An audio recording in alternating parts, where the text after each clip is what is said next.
자비하신 하나님 아버지, 이 시간 저희들 우리를 위하여 찢기신 몸과 우리를 위하여 흘리신 예수 그리스도의 그 피를 의지하여 아버지 앞에 나아갑니다. 여기 있는 저희 모두를 주님 받아주시고 우리가 드리는 찬양과 경배 속에 함께하여 주옵소서.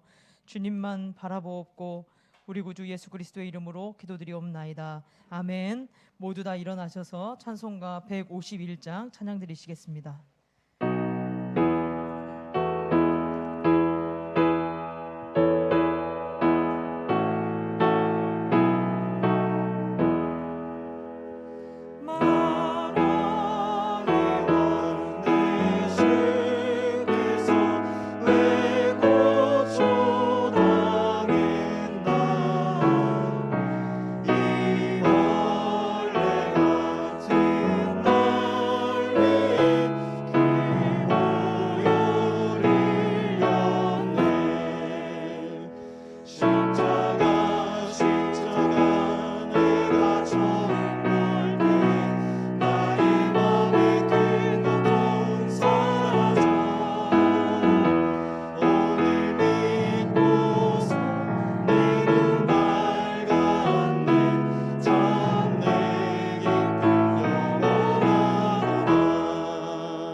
교동문 131번 고난주간 두 번째 교동문입니다.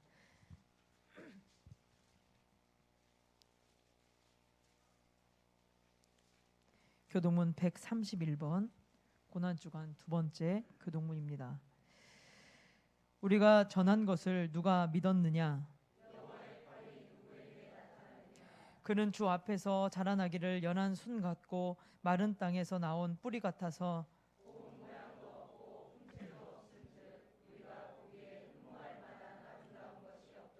그는 멸시를 받아 사람들에게 버림받았으며 그는 실로 우리의 질고를 지고 우리의 슬픔을 당하였거늘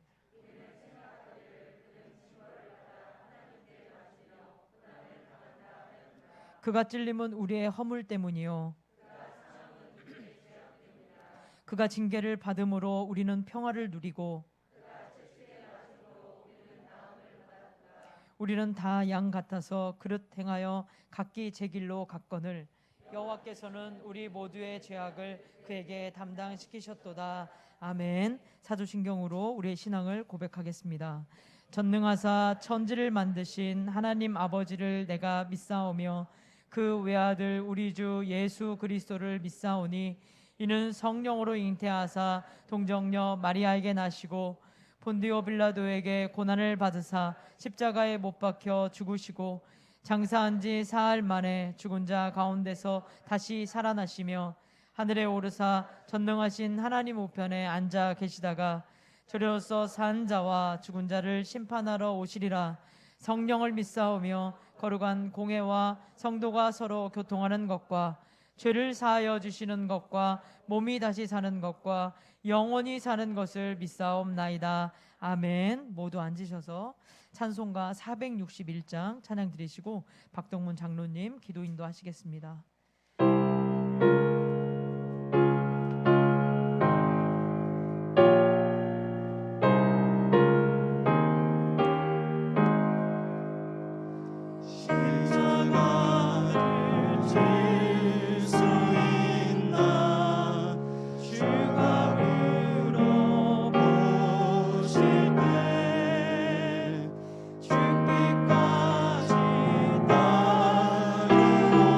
우리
사랑과 은혜가 풍성하신 하나님 아버지, 저희들을 구원하시려 독생자 아들을 내어주신 자비로우신 여호와 하나님 아버지, 오늘 거룩한 주일, 종려주일, 고난주간을 맞이하여 저희 성도들 거룩하신 주님 전에 나와 이 시간 아버지 앞에 예배합니다.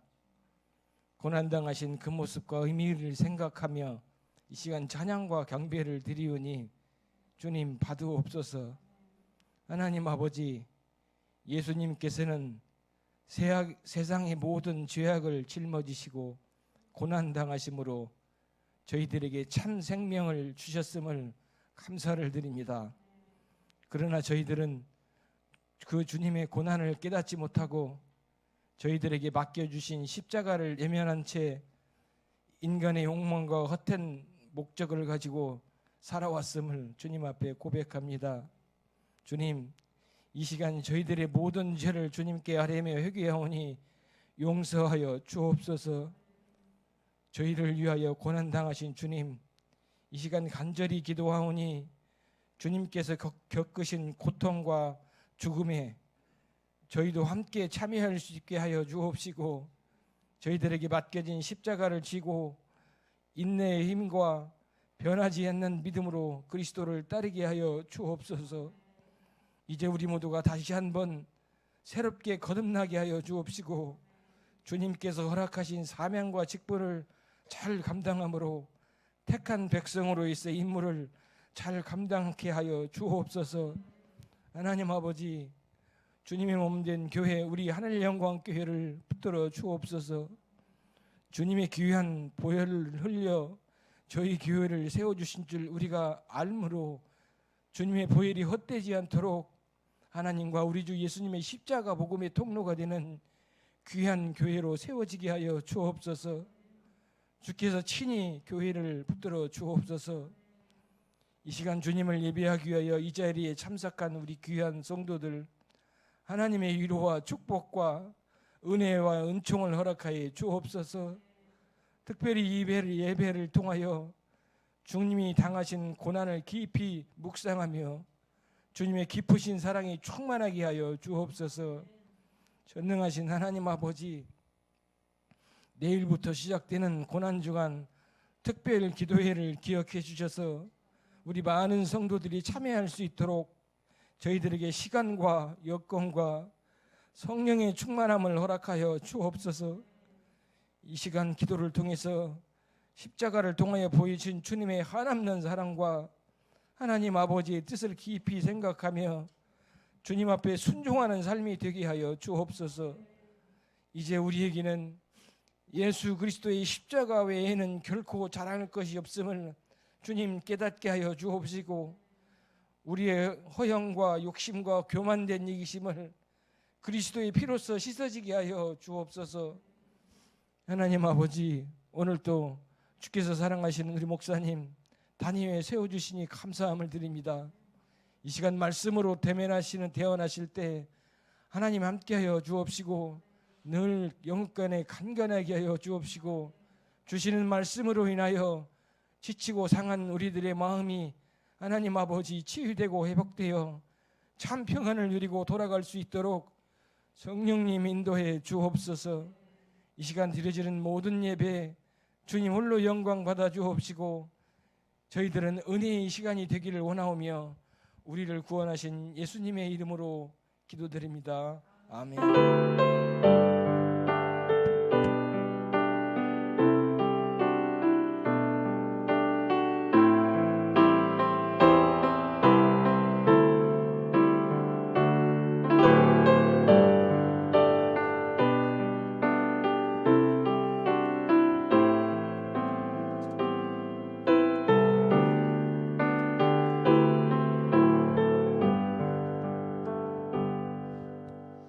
소식 전하겠습니다. 예배자로 오신 여러분들을 주의 이름으로 환영하고 축복합니다. 이번 주 내일부터 금요일까지 고난주간 특별 저녁 기도회로 저희들 보냅니다. 2층 여기 예배실에서 7시 30분에 있습니다. 고난주간 이 한 주간은 새벽 예배는 없고 자유롭게 기도하시고 그리고 저녁에 함께 오셔서 같이 주님의 고난을 함께 묵상하고 힘써 기도하는 시간이 되기를 부탁드립니다. 기도의 모든 기간 동안에 참석하신 성도님들께는 소정의 방점을 찍으시고요. 선물이 있습니다. 그 책자를 다 받아보셨으면 뒤편에 보면은 도장 찍는 난이 있거든요. 가실 때마다 도장을 찍어 드릴 테니까요. 그리고 보시면 알겠지만 마지막 주일 거기는 그 기회 한 번 더 패자부활전 같이 있습니다. 그래서 선물 때문은 아니고요. 그건 아니지만 우리 함께 같이 고난주간 내내 같이 기도하면서 주님의 안에 함께 머물렀으면 좋겠습니다. 주일학교, 중고등부, 대학 청년들 모두 다 그렇게 동참할 수 있도록 부모님들과 선생님들이 함께 해주시기를 부탁드립니다. 4월 9일 주일은 부활주일로 드리겠습니다. 4월 30일 주일은 연합예배로 온 성도들이 주일학교 아이들부터 작년에 이르기까지 함께 연합예배로 오전에 드리고요. 그리고 오전에 성찬과 성례 그리고 입교식이 있습니다. 오후에는 우리 교회 꾸미기로 환경미화를 하겠습니다. 오늘 오시면서 1층에서 2층 올라올 때랑 아마 보시고 뭐 그러셨을 텐데요. 조금씩 저희 교회가 좀 꾸미고 있습니다. 어떤 아이들이 저희 교회 이단이냐고 그랬대요. 그래서 좀 교회같이 우리도 꾸며보려고 하고 있으니까요. 다음 주에 작업복들 좀 챙겨 오셔서 함께 같이 교회를 꾸몄으면 좋겠습니다. 다음 주가 아니죠. 30일. 4월 30일 그렇게 교회 꾸미기가 끝나고 오후에는요 5시에 우리 최재성 목사님 추도 예배를 함께 드리려고 합니다. 준비해 주셔서 함께 주님 은혜에 함께 예배했으면 좋겠습니다. 4월 9일 그 다음 주일 오전 예배 마치고 나서는 재정 보고가 있습니다. 잠깐 남아주셔서 그동안 저희들이 어떻게 수입과 지출을 했는지 보고 들으시면 되겠습니다. 밑에 있는 우리 교회 기도해야 될 우리 지체들을 살펴봐 주시고 기도해 주시기를 부탁드리겠습니다. 우리 반가운 우리 그동안 수술하시고 회복하다가 이제 오셨는데 우리 박명희 집사님 오셔서 너무나 반갑고요. 같이 반갑게 인사해 주셨으면 좋겠습니다. 우리 말씀 함께 찾아보겠습니다. 요한복음 12장 12절부터 19절입니다.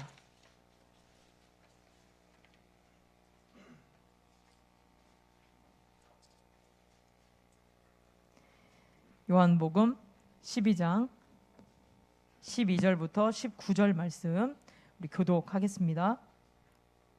그 이튿날에는 명절에 온 큰 무리가 예수께서 예루살렘으로 오신다는 것을 듣고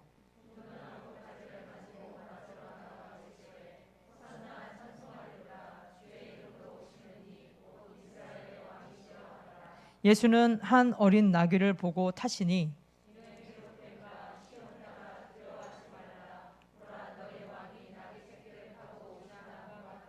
제자들은 처음에 이 일을 깨닫지 못하였다가 예수께서 영광을 얻으신 후에야 이것이 예수께 대하여 기록된 것임과 사람들이 예수께 이같이 한 것임이 생각났더라.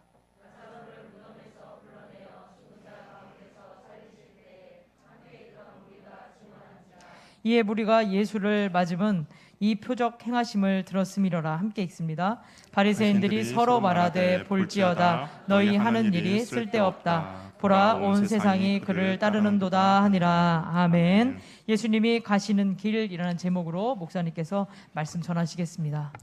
그럼 옆에 분과 인사 나누겠습니다. 성령 충만해야 합니다. 네, 성령 충만해야 합니다. 우리가 이제 고난주간이 시작됐는데요. 그래서 오늘 그 예수님이 예루살렘 성에 들어가는 내용부터 해서 우리가 이제 하루하루 그 말씀을 쭉 한번 나눠 보려고 합니다. 학교 다닐 때 이게 공부 잘하는 친구도 있죠. 정말 이게 넘사벽인 친구들 있습니다. 그 친구들 보면 정말 공부 잘하는 친구들과 못하는 친구들의 차이점이 있더라고요. 공부 잘하는 친구들은 선생님이 중요하다라고 한 부분은 정말 열심히 공부하는데 반면에 이게 못한다, 잘 이렇게 못하는 친구들은 별로 중요하지 않는 부분에 이제 더 많은 시간을 보내는 것을 볼 수가 있습니다. 또 이 잘하는 친구들은 출제자의 의도를 잘 파악을 해서 공부를 하는데 못하는 친구들은 그 출제자의 의도와 전혀 상관없이 공부를 하는 것이죠. 이 신앙생활도 마찬가지인 것 같습니다. 신앙생활도 성경이 강조하는 부분들이 있어요. 성경이 강조하는 부분들이 있다면 우리가 그 부분을 정말 잘 묵상하고 읽어야 하는데, 근데 그냥 신앙생활 잘 못하시는 분들을 보면 이 성경이 별로 강조하지 않는 부분을 이제 더 묵상하시는 그런 경우들이 있습니다. 예를 들면 뭐 사복음서를 보면 많은 사건들이 있어요. 이 사복음서에 많은 사건들이 있는데, 근데 어떤 복음서에는 이 사건이 있는 반면에 어떤 복음서에는 없는 그런 사건들도 있습니다. 왜냐하면 이제 저자가 서로 다르다 보니까, 그리고 성경을 보고는 관점도 다르고 그냥 강조하는 부분도 다르다 보니까 어떤 성경 기자는 이 사건을 기록했는데 어떤 성경 기자는 이 사건을 그냥 기록하지 않는 그런 부분도 있습니다. 반면에 내 복음서에 다 기록되어 있는 사건들이 있어요. 우리 뭐 대표로 예를 들면 오병이어 사건은 그 내 복음서에 다 기록되어 있습니다. 그럼 내 복음서에 기록되어 있다는 것은 어떤 의미일까요? 약간 중요하다는 거죠. 하나님께서 이 오병이의 사건을 통해서 하시고자 하는 말씀이 있다라는 겁니다. 그리고 또 내 사건에 전부 다 기록되어 있는 또 사건이 있는데, 그것은 무엇이냐면 뭐 십자가 사건도 마찬가지죠. 예수님이 십자가에 달리신 사건은 복음서에서도 가장 많은 분량을 차지하고 있습니다. 그러면 성경에서 이제 강조하는 것은 어떤 거예요? 이 십자가 사건이 엄청 중요하다. 그러니까 잘 보아라라는 의도로 이제 아마 성경의 기자들 통해서 이 십자가 사건을 길게 기록했을 것입니다. 오늘 우리가 읽었던 사건도 마찬가지예요. 오늘 우리가 읽었던 예수님의 그 예루살렘 입성이라는 이 사건도 모든 복음서에 다 기록되어 있습니다. 그럼 어떤 의미일까요? 중요하다라는 거죠. 그러니까 이게 중요하니까 잘 보고 그 의미를 잘 파악하라라고 아마 이게 성경 기자들이 성령님께서 성경 기자를 통해서 이 본문을 그렇게 다루고 있습니다. 그러니까 정말 중요한 사건이라는 겁니다. 예수님께서 예루살렘으로 들어간 사건은 그냥 다른 어떤 기적적인 사건보다 더 중요한 사건이기 때문에 이 내 복음서에 전부 다 기록되어 있다라는 것이죠. 왜 이 사건이 중요하냐면 예수님께서 그냥 본격적으로 예루살렘으로 들어가셨다는 것은 이제 고난과 핍박과 수치를 당하고 십자가 죽음을 이게 맞이하러 이제 가는 그 첫 관문이기 때문입니다. 그래서 십자가를 짊어지기 위해서 이제 예루살렘 성으로 들어가신 것이죠. 그런데 예수님께서 그냥 십자가를 짊어지기 위해서 예루살렘 들어갔는데, 오늘 우리가 읽었던 본문에는 세 부류의 사람들이 나오고 있습니다. 세 부류의 사람이 나오는데 그 사람들마다도 다 각자 다른 마음들을 품고 있다라는 것을 볼 수가 있어요. 이 첫 번째 등장하는 부류의 사람들은 어떤 사람이냐면 큰 무리들입니다. 우리 12절, 13절 우리 한번 같이 읽어보도록 할게요. 12절, 13절 같이 한번 읽겠습니다. 시작.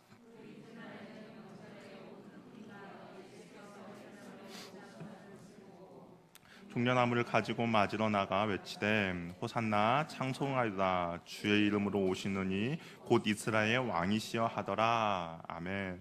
이 큰 무리들은 어떤 사람들이었냐면 예루살렘에 이제 유월절 명절이 다가왔습니다. 유월절 명절이 다가오니까 이스라엘 사람들은 절기 때가 되면 예루살렘으로 방문해야 돼요. 거기서 하나님께 제사를 드려야 합니다. 그러니까 6월절 되면 이게 세계 각국에 흩어져 있는 그 디아스포라 유대인들이 절기를 지키기 위해서 예루살렘으로 모여드는 것이죠. 어떤 사람들은 예루살렘을 과연 몇 명이 모였을까라고 했을 때 어떤 역사가는 270만 명이 모였다라고 말하는 사람도 있고, 어떤 사람은 그 좁은 도시에 어떻게 270만 명이 모이냐, 약 15만 명이 모였을 것이다라고 이야기하는 사람들도 있습니다. 뭐 아무튼 많은 사람들이 그 예루살렘에 모였어요. 그러니까 종교의 열심을 가지고 있는 사람들인 거죠. 왜냐하면 멀리 당시에는 뭐 지금처럼 비행기가 있는 것도 아니고 정말 자기가 예루살렘이 아니라 가나안 지역이 아니라 어떤 뭐 정말 타 지역에 있는데 그 예루살렘을 지키기 위해서 왔다라는 것은 그 안에 정말 열심적인 종교심이 있다라는 그런 사람들입니다. 근데 이 무리의 관심사는 어디에 있었느냐? 이 무리의 관심사는 예수님의 표적에 있었습니다. 우리 18절에 보니까 17절 18절에 보니까 나사로를 무덤에서 불러내어 죽은 자 가운데서 살리실 때에 함께 있던 무리가 증언한지라 이에 무리가 예수를 맞음은 이 표적 행하심을 들었음이더라 라고 이야기하고 있습니다. 그러니까 무리의 관심사는 어디에 있냐면 예수님의 표적에 있다라는 것이죠. 예수님이 예루살렘 성에 입성하기 전에 어떤 일이 있었냐면 큰 표적을 하나 일으켰습니다. 어떤 표적이냐면 죽은 나사로를 살린 사건이라는 것이죠. 죽은 사람을 살렸다라는 그 소문이 삽시간에 예루살렘에 모인 모든 사람에게 퍼지게 되었습니다. 그러니까 얼마나 사람들이 그 예수가 누구야? 라는 관심을 가질 거예요. 우리도 뭐 마찬가지 아닙니까? 우리도 그냥 소문만 들은 어떤 연예인이 이 근처에 왔다. 그럼 어떻게 하시겠습니까? 보러 가야죠. 보러 가서 과연 누군지 얼굴이 어떻게 생겼는지 한번 궁금할 겁니다. 마찬가지예요. 이 나사로를 살렸다라는 그 예수가 지금 예루살렘에 들어온다는데 그 사람이 누군지 한번 봐야겠구나라고 하면서 사람들이 많이 몰려 있던 겁니다. 특별히 이스라엘 사람들은 그 마음 가운데 표적과 이적에 관심이 많은 사람들이에요. 왜냐하면 이 구약의 이스라엘 때부터 하나님께서 이스라엘 백성들께 보여준 그런 표적과 이적들이 있기 때문입니다. 그래서 그들의 삶 가운데서는 이 표적과 이적을 빼면 아무것도 남지 않을 정도로 정말 큰 부분을 차지하고 있는 것이죠. 그래서 바울은 이스라엘 백성들의 이러한 민족성을 어떻게 표현하냐면 고린도전서 1장 22절을 보니까 유대인들은 표적을 구하고 헬라인은 지혜를 찾는다라고 이야기했습니다. 이게 유대인들이 구하는 것은 어떤 표적이라는 거예요. 그러니까 하나님의 이거 뭐 하나님이 하셨어라는 것을 우리가 말로 하는 것이 아니라 하나님이 하셨으면 하나님의 걸맞는 어떤 표적이 나타나야 이스라엘 사람들은 그것을 원하고 정말 하나님이 하셨구나라고 인정을 했다라는 겁니다. 이런 사람들에게 죽은 나사로가 살아났다라는 이야기는 어떻게 했습니까? 정말 이들을 흥분하기에 충분한 그런 사건인 것이죠. 그리고 드디어 이들은 생각했습니다. 드디어 우리가 기다리던 메시아가 출현했구나. 드디어 메시아가 나타났구나라고 기대를 하고 있는 것이죠. 그래서 이들은 자신들의 기대와 소망과 희망을 가지고 그 예수님을 열렬히 환호하고 있던 것이죠. 예루살렘에 입성하는 예수님을 너무나도 정말 열렬하게 반겨주고 있습니다. 우리 13절에 보니까 종려나무 가지를 가지고 맞으러 나가 외치되 호산나 찬송하리로다 주의 이름으로 오시는 이 곧 이스라엘의 왕이시여 하더라라고 이야기합니다. 이게 종려나무 가지를 흔들었다라는 거예요. 이 종려나무를 흔들었다라는 것은 종려나무가 처음에는 거룩함을 상징하는 나무였습니다. 그런데 시간이 지나면서 이 종려나무가 승리를 상징하는 나무로 변했어요.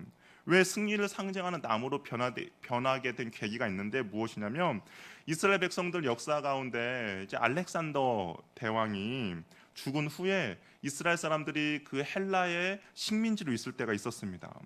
그러다가 대제사장 마카비 집안에서 그 셀류쿠스 왕조의 군대를 예루살렘에서 몰아내게 된 계기가 한 번 있었어요. 이스라엘 그 역사 가운데.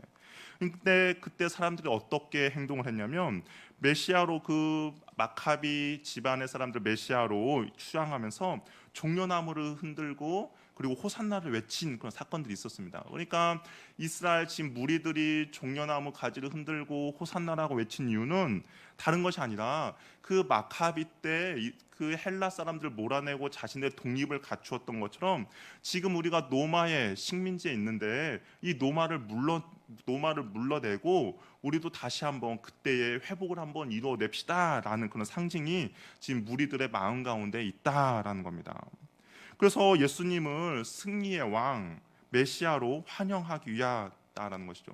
마카비 혁명 때 누렸던 그 은혜, 그 사건을 이 노마 식민지로부터 벗어나서 우리도 그때처럼 다시 한번 회복합시다라는 의미가 담겨 있다라는 것이죠. 그래서 그들은 호산나를 외칩니다.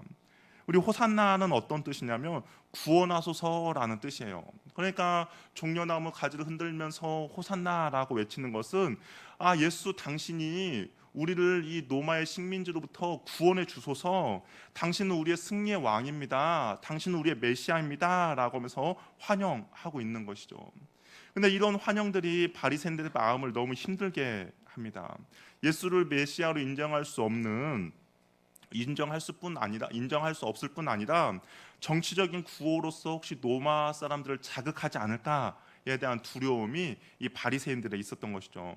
그래서 다른 복음서에 보면 이 바리새인들이 저들의 함성 소리를 좀 자제시켜라라고 할 정도로 그들이 너무나 불안해하고 있었습니다. 예루살렘의 입성을 바라보는 그 무리들은 나사로를 살린 그 기적을 베푼 예수와 함께 한다면 이 로마 군인들도 더 두렵지 않는 그런 상황이었던 것이죠. 한번 생각해 보세요. 분명히 이 예루살렘 사람들이 많이 모이는 곳에는 분명히 치안을 유지하는 어떤 군인들이 있었을 것입니다. 군인들 분명히 있었어요. 그럼에도 불구하고 이들이 예루살렘으로 예수님이 들어올 때 호산나 다윗의 왕이여 종려나무 가지를 흔든다는 것은 그 군인들, 로마 군인들도 전혀 두려워하지 않고 있다라는 의미인 것이죠. 열렬히 소리 지르며 환호하고 있습니다. 그런데 이 무리들의 가만히 보면 지금은 열렬히 예루살렘에 입성하는 예수님을 환영하고 있지만 그들의 환호는 그래 오래가지 못한다는 것을 우리는 알 수 있다라는 것이죠. 며칠이 지나고 그 환호는 사그러져 버립니다. 이들이 원한 승리의 메시아의 모습을 예수님이 보여주지 않기 때문인 것이죠. 그래서 결국엔 이들은 어떻게 하냐, 예수님을 대적하는 그런 무리로 변하게 됩니다. 아니 오히려 예수님을 십자가에 못 박아라라고 외치는 그런 외침으로 바뀌게 되는 것이죠.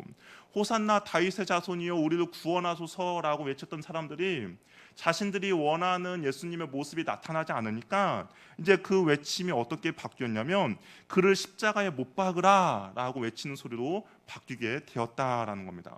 그러면서 이들은 이렇게 말했어요. 살인자 바나바를 풀어주고 예수는 십자가에 못 박으라라고 외친 그 무리들이 바로 오늘 예수님을 열렬히 환호하고 있는 무리들이라는 겁니다. 자신들의 필요를 채워주지 않으니까 예수님은 더 이상 필요가 없게 된 것이죠. 자신의 뜻대로 움직이지 않는 예수는 더 이상 메시아가 아니었던 것입니다. 무리들은 좋을 때는 정말 열렬한 지지자가 돼요. 그러나 나에게 손해가 되고 나에게 어려움이 닥칠 때 언제든지 돌아설 수 있는 사람들이 바로 이 무리들입니다. 무리들은 언제든지 돌변할 수가 있다라는 것이죠. 이익의 관계에 따라서 어제는 동지였는데 오늘은 적이 될 수도 있고요. 어제의 적이었는데 오늘이 동지가 될 수도 있습니다. 이익의 유익에 따라서 움직이는 사람들이 바로 이 무리들이라는 것이죠. 무리들은 예수님이 왜 이 땅 가운데 오셨는지 잘 모릅니다. 그냥 무리들은 단지 자신들의 욕심과 욕망을 채워줄 메시아만을 기다린 그 사람들이라는 것이죠.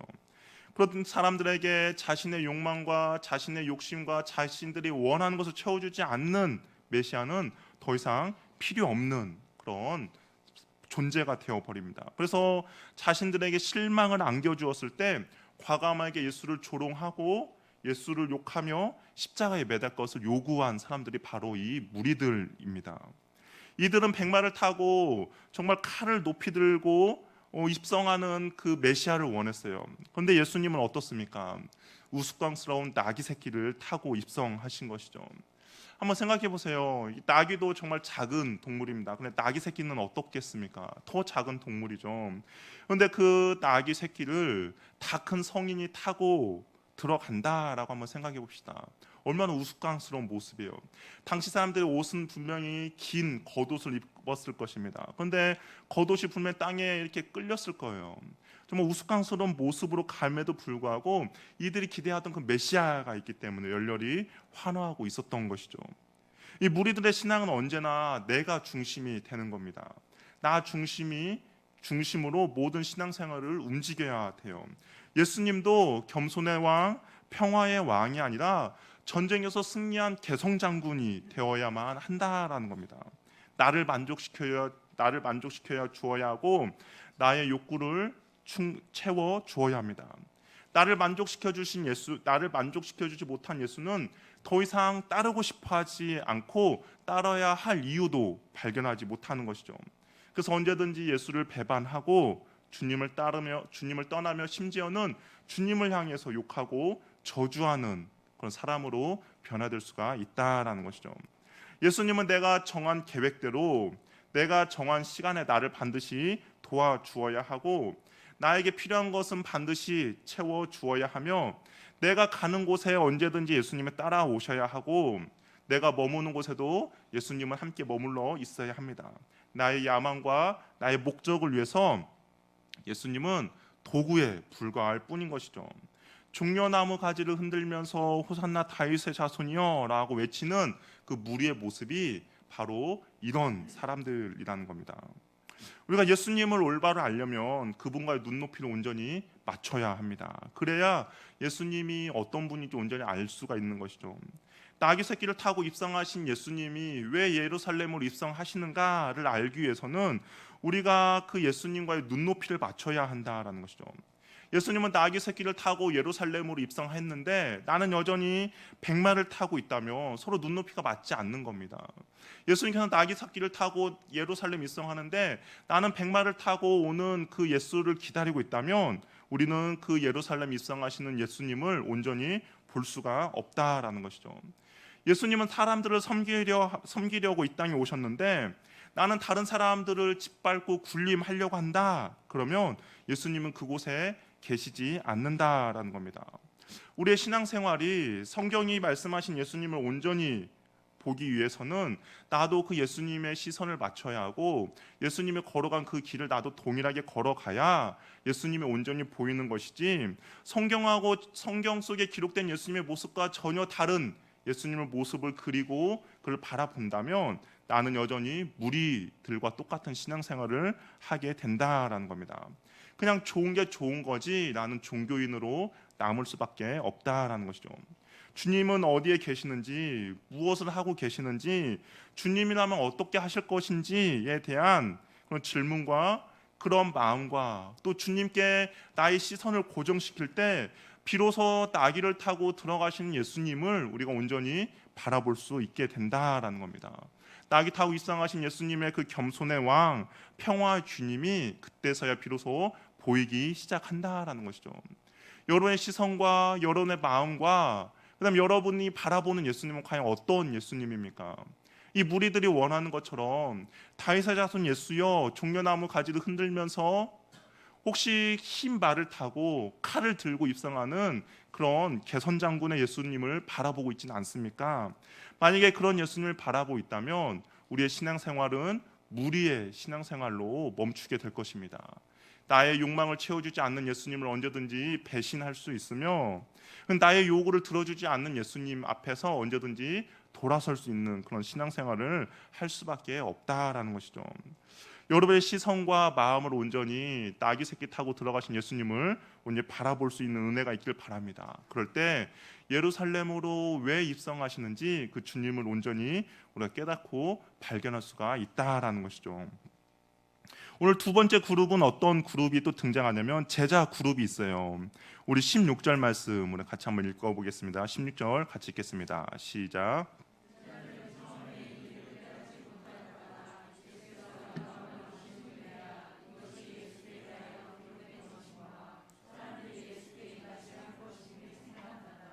아멘. 제자들도 처음엔 예수님께서 이 나귀 새끼를 타고 예루살렘 입성한 것을 이유를 알지 못했다, 깨닫지 못했다라고 이야기를 하고 있습니다. 그러다가 나중에 그 의미를 깨달았다라고 하죠. 예수님께서 십자가 고난을 당하시고 부활 승천하신 후에 성령을 보내셔서 진리를 깨우쳐 주신 후에야 예수님께서 나귀 새끼를 타고 가신 것이 바로 이런 거였구나라고 진정한 의미를 깨달았다라고 이야기를 하고 있습니다. 이 제자들은 예수님이 예루살렘 입성하시고 십자가에 달려 돌아가셨을 때 십자가에 달려 죽는 그 예수님을 보고 제자들은 어떻겠냐? 도망쳤습니다. 예수님을 따랐는데 정작 그 예수 자신들도 원하시는 그 예수의 모습이 있었는데 그 예수의 모습이 나타나지 않으니까 십자가에 달려 돌아가신 그 예수님을 놓고 다 도망쳐 버렸던 것이죠. 온전히 제자로서의 주님을 따른 것이 아니었던 것입니다. 주님의 영광을 통해서 모든 것을 깨닫기 전에는 신앙에 대한 열정은 있었어요. 정말 자신들의 모든 것들을 버리고 예수님을 따를 정도의 열정입니다. 심지어는 자신의 아버지와 부모님들과 그리고 배도 버리고 예수님을 따랐어요. 그런데 그 열정이 있었지만 그럼에도 진정한 제자는 아니었다라는 것입니다. 열정만을 가지고 우리가 제자가 될 수가 없다라는 것이죠. 그렇다면 참된 제자들의 모습이 언제 이들이 정말 제자구나라는 모습이 언제부터 나타났냐면 사도행전을 보면 이들이 정말 제자구나라는 모습이 나타나기 시작합니다. 사도행전에 가서야 비로소 변화된 제자들의 모습을 우리가 볼 수가 있는 것이죠. 그렇다면 무엇이 과연 이 제자들의 모습을 변화시켰습니까? 그 열정을 잘못된 열정으로 흐르는 방향을 온전히 주님께 향하게 한 그 계기가 있는데, 그것은 무엇이냐면 바로 성령 충만했을 때 그들의 열정이 온전히 주님께로 향하게 되었다라는 겁니다. 성령 충만할 때 진짜의 제자의 모습이 이들 가운데 나타나게 되었다라는 것이죠.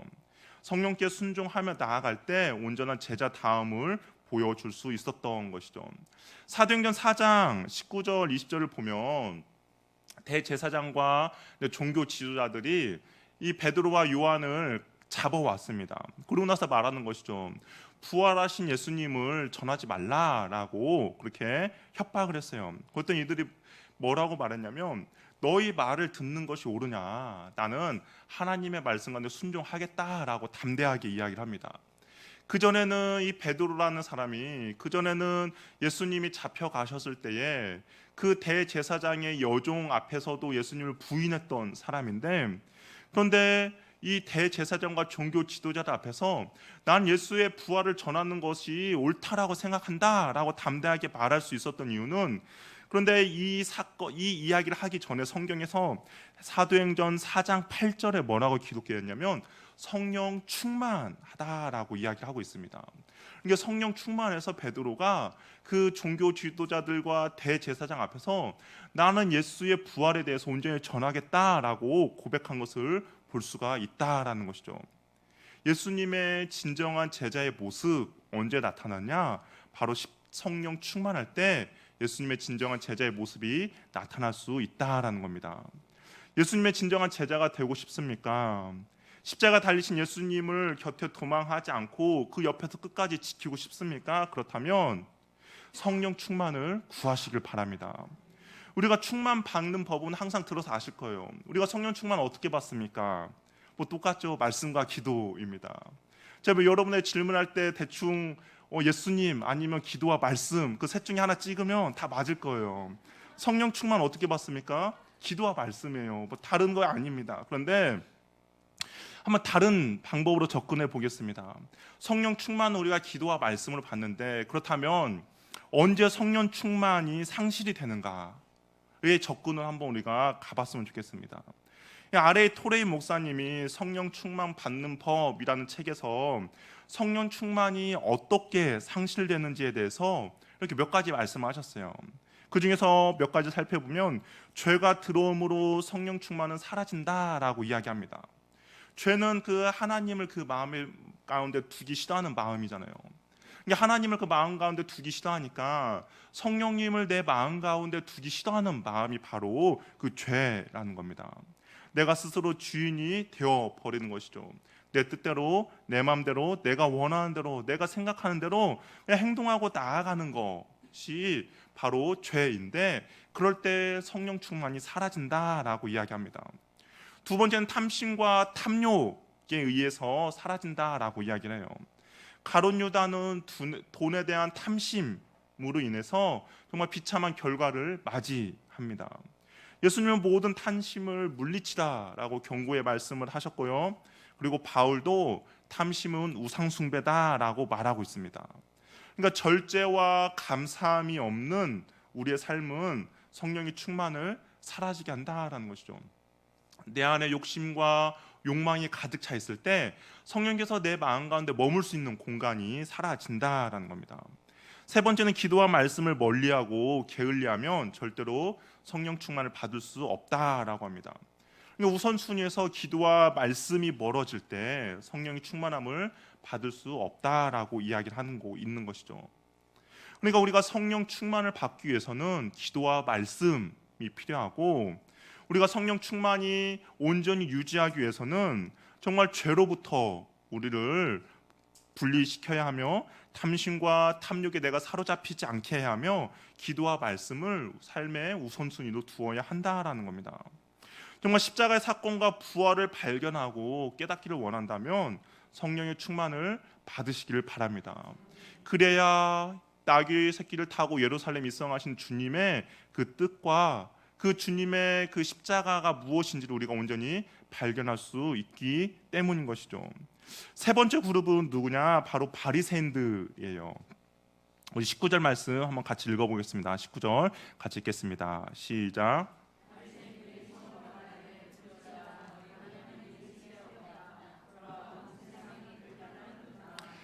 이 바리새인들은 종교 지도자들이었습니다. 이들은 역사적으로 이스라엘 안에서 사람들에게 존경받는 그런 사람들이었어요. 뭐 바울도 어떻게 따지고 보면 바리새인이라고 할 수도 있고요. 그다음에 성경에서 나오는 니고데모도 바로 바리새인입니다. 뭐 사회적으로, 종교적으로, 정치적으로 정말 모든 사람들에게 존경받는 그런 사람들입니다. 누구보다도 율법을 잘 아는 사람들이고요. 그렇다면 율법의 완성이신 이 예수님을 온전히 알아야 되는데, 그런데 이 바리새인들은 그 율법의 완성이신 예수님을 온전히 알아보기보다는 그를 죽이고자 하는 것이죠. 우리가 읽지 않았지만 우리가 읽었던 바로 위에 있는 본문 10절을 보면 10절 12절을 보면 예수도 죽이고 나사로도 죽이자라고 모의를 했던 사람들이 바로 이 바리새인들이었습니다. 종교의 리더였음에도 불구하고 온전히 예수님을 알지 못하는 정말 마음의 강팍한 소유자가 이 바리새인들이었던 것이죠. 이들은 외식하는 자들이었고요. 하나님이 아닌 사람들에게 인정받고 싶어하는 사람들이었습니다. 그 교만함으로 자신의 의를 드러내고 내세우는 사람들이 바로 이 바리새인들이었던 것이죠. 하나님을 믿는다고 하지만 전혀 하나님과 상관없이 살아가는 사람들이었습니다. 이러한 바리새인들의 모습은 다시 정말 자신들이 쌓았던 의를 다 무너뜨리고 정말 새롭게 시작해야만이 이들이 다시 주님 앞에 온전히 돌아설 수 있는 사람들이 바로 이 바리새인들이었던 것이죠. 정말 복음을 새로 깨닫고 하나님의 은혜를 다시 깨달아야만이 정말 하나님 앞에 온전히 새롭게 변화될 수 있는 사람들이 바리새인들이었습니다.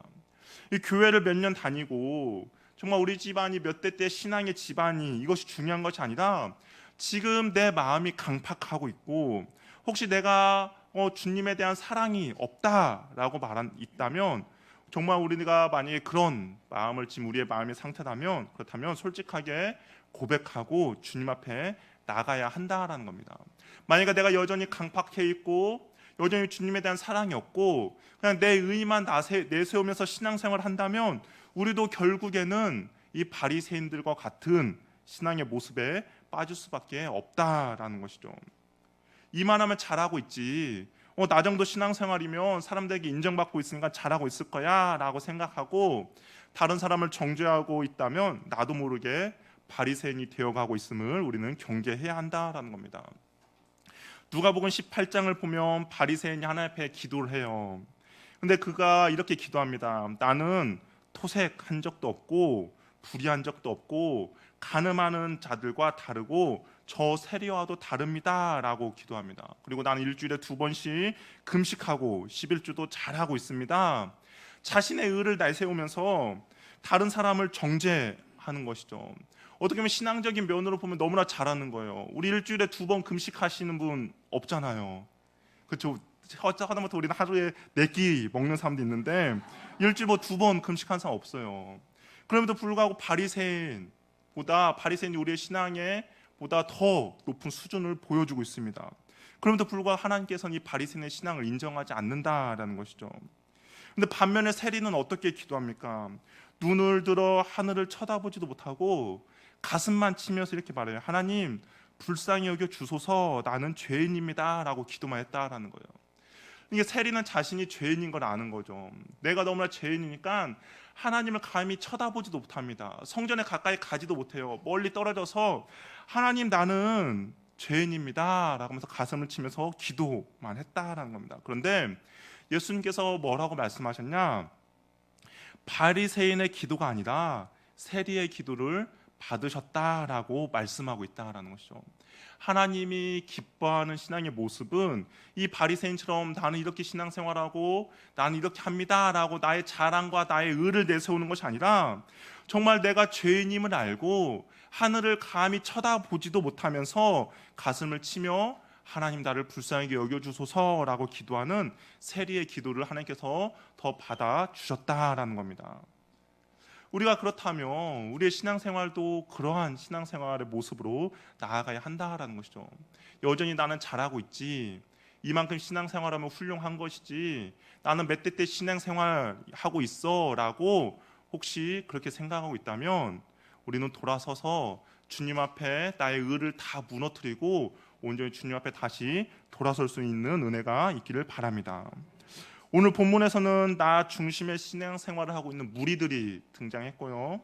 그리고 아직까지 십자가의 의미를 깨닫지 못하는 제자들이 나왔고, 그리고 강팍한 모습을 하고 있는 바리새인들이 등장하고 있습니다. 각자 다른 목적을 가지고 나귀 새끼를 타고 예루살렘에 입성하시는 예수님을 바라보고 있습니다. 아무도 예수님의 예루살렘 입성을, 그 예루살렘에 들어가신 예수님을 그 의도와 목적을 깨닫지 못하고 있는 것이죠. 제자들도 마찬가지예요. 그런데 성령 충만함이 아니면 예수님의 이 예루살렘 입성을 깨닫지 못했다라고 이야기를 하고 있습니다. 그래서 우리는 성령의 충만함을 구해야 한다라는 것이죠. 예수님의 예루살렘에 입성하는 거 솔직히 깨닫지 않아지고 잘 와닿지 않는 분들도 있을 것입니다. 그냥 예수님이 그냥 입성하시지라고 생각하시는 분들도 있을 거예요. 그러나 우리가 성령 충만을 받으면 그 예루살렘에 입성하신 예수님의 그 하나님의 사랑을 온전히 깨닫고 발견할 수 있게 된다라는 것이죠. 예루살렘 입성의 사건은 성령 충만함이 아니면 온전히 깨달을 수 없는 사건입니다. 제자들도 깨닫지 못했음에도 하나님의 영광이 나타났을 때 비로소 깨닫게 된 사건이 바로 이 예루살렘 입성 사건이라는 것이죠. 우리가 이제 한 주간 고난 주간 특별 기도회를 이제 갔습니다. 과연 어떤 기도 제목을 이렇게 가지고 나오시겠습니까? 오랜만에 기도하니까 정말 많은 기도 제목을 이렇게 적을 수도 있을 거예요. 그러나 제가 여러분에게 한 가지 권면하고 싶은 것은 딱 한 가지의 기도 제목을 가지고 정말 간절히 기도 드리길 권면합니다. 무엇이냐? 성령 충만을 위해서 기도하시기 바랍니다.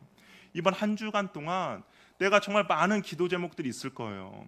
정말 쌓여있는 기도 제목도 있을 것입니다. 그럼에도 불구하고 이 성령 충만을 위해서 기도하시기를 바랍니다.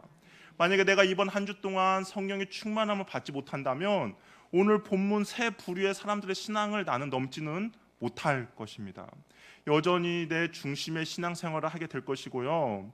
여전히 십자가, 고난과 십자가 앞에서 도망가는 제자의 모습의 신앙생활을 하고 있을 것이며 강팍한 모습으로 신앙생활을 하게 될 것입니다. 그러나 우리가 성령 충만함을 받는다면 예수님을 따라 진정한 제자의 삶으로 살아갈 수 있게 된다라는 것이죠. 진정한 예수님의 길을 따르는 온전한 제자가 될 수 있다라는 것입니다. 주의 십자가 사건으로 인해서 흘린 감동과 감사의 눈물이 혹시 언제이신지 기억나십니까? 내가 그냥 나의 힘듦과 나의 고난과 나의 고통으로 흘린 눈물이 아니라 정말 예수 그리스도의 그 사랑으로 인하여서 그 십자가의 사랑을 생각하니까 내가 너무나 감동이 돼서 흘린 눈물 혹시 언제이십니까? 처음 그냥 예수님 만났을 때 그 흘렸던 눈물이 마지막이라면 우리는 다시 한번 주님 앞에 온전히 돌아설 수 있는 은혜가 있기를 바랍니다. 내가 정말 예수님의 사랑으로 인하여서 흘렸던 눈물이 그런 기억이 가물가물하다면 이번 한 주 성령의 충만함으로 인해 십자가의 사랑을 다시 한번 경험케 해달라고 주님의 십자가의 감격을 깨닫고 회복시켜 달라고 기도하는 복된 은혜가 있기를 바랍니다.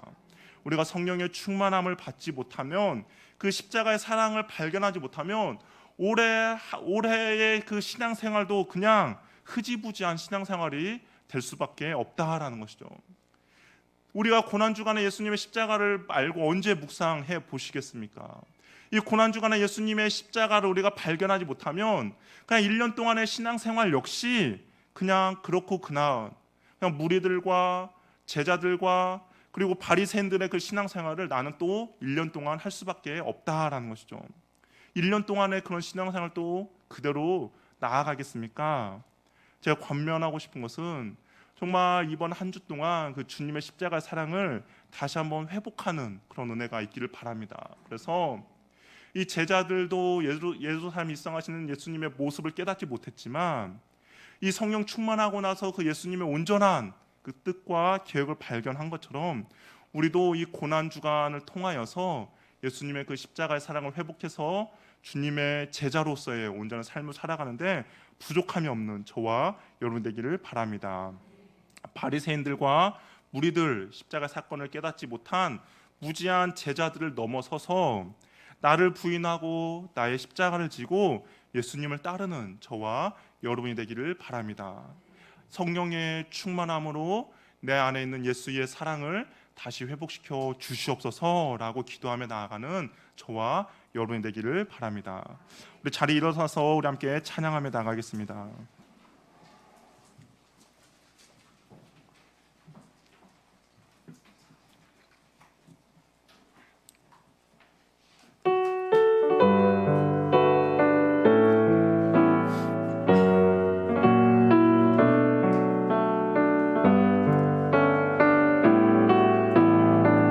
오직 주의 사랑에 매여 오직 주의 사랑에 매여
우리가 기도할 때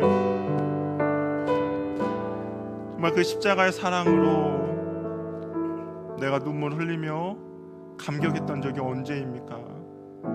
나의 힘든 건 어려움이 아니라 주님의 그 사랑에 매여서 내가 주님 앞에 감사 찬양했던 적이 언제 있습니까? 우리 한번 기도할 때 하나님 그 십자가의 사랑을 다시 한번 회복시켜 주시옵소서.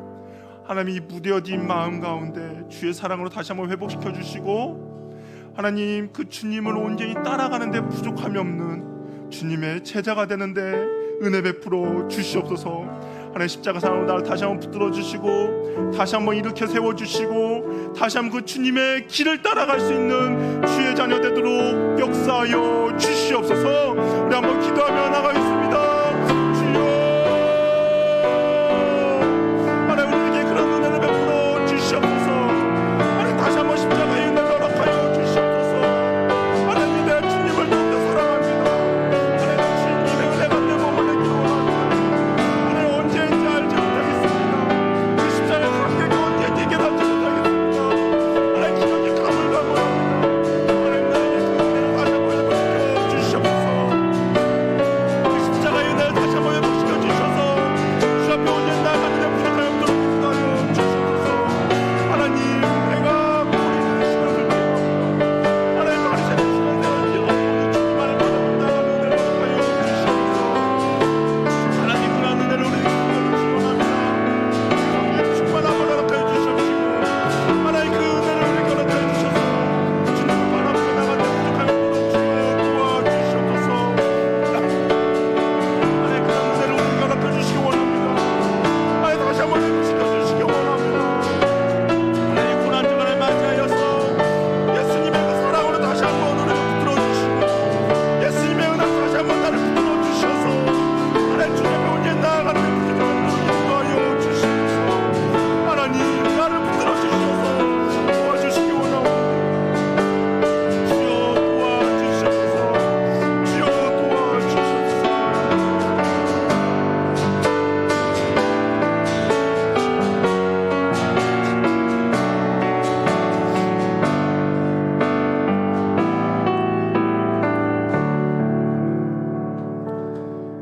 사랑의 하나님 아버지 우리를 긍휼히 여겨 주시옵소서.